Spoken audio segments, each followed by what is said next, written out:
Welcome back to your Oxygen Financial Dashboard. In the last video, we discussed spending and how to use the features in the dashboard around spending. We're going to go into an advanced spending section in this video and talk about how you can sort of customize some of the spending features in the dashboard. As you remember from the last video, we can go into the spending section, see the various line items. One of the things that I often get asked by the client is, well, the category that they have is not the one that makes sense to me. As we showed you in the last video, you can click on any category and change it to whatever if it's not coming in correctly.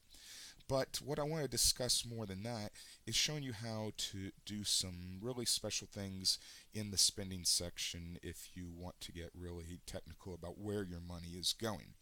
So as you noticed, there was a button. Let me go back here.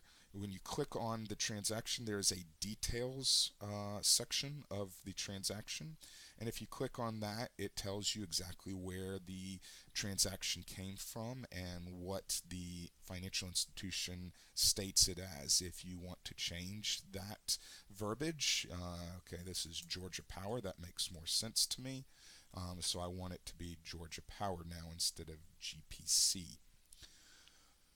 We can also go in and actually split the transaction. Why would we want to split the transaction? We might find ourselves in a situation where part of the amount goes to one thing, excuse me, and part goes to something else. So if we click on split transaction, we can change and say, all right, part of it is, I don't know, gas. And obviously it doesn't make any sense with this transaction, but just for explanation purposes, we say $20 is going to gas and fuel, and you notice it automatically changed the original amount to match the total of the $61.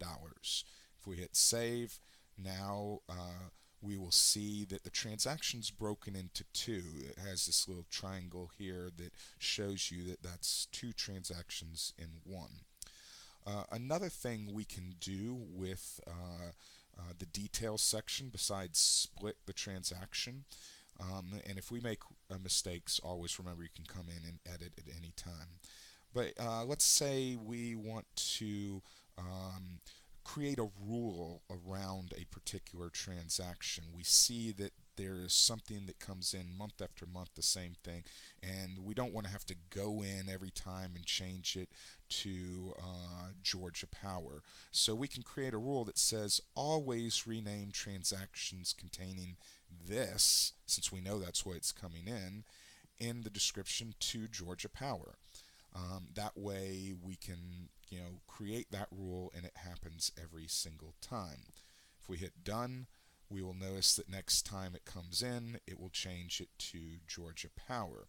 The other part of that is we can actually manage those rules in a whole separate section of the dashboard. Just click on Manage Rules, and up will come all the rules. You can see we have one right here. We can delete it if we don't like it. We can change it to whatever we want that rule to be. So that shows you how the rule section works. And then the final part that I want to show you here is that you can actually hide a transaction. All right, by hiding the transaction, it means it will not show up when you're looking at your expenses and your transactions. And more importantly, the purpose for hiding the transaction would be it wouldn't show up in your budget.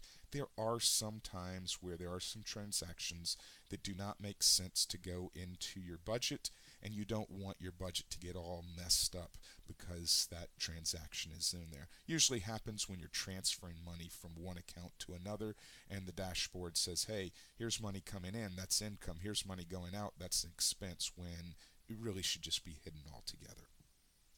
I hope this has been helpful on how to do some more of the advanced features of the spending section of your dashboard, and as always, feel free to reach out to me if you have any specific questions.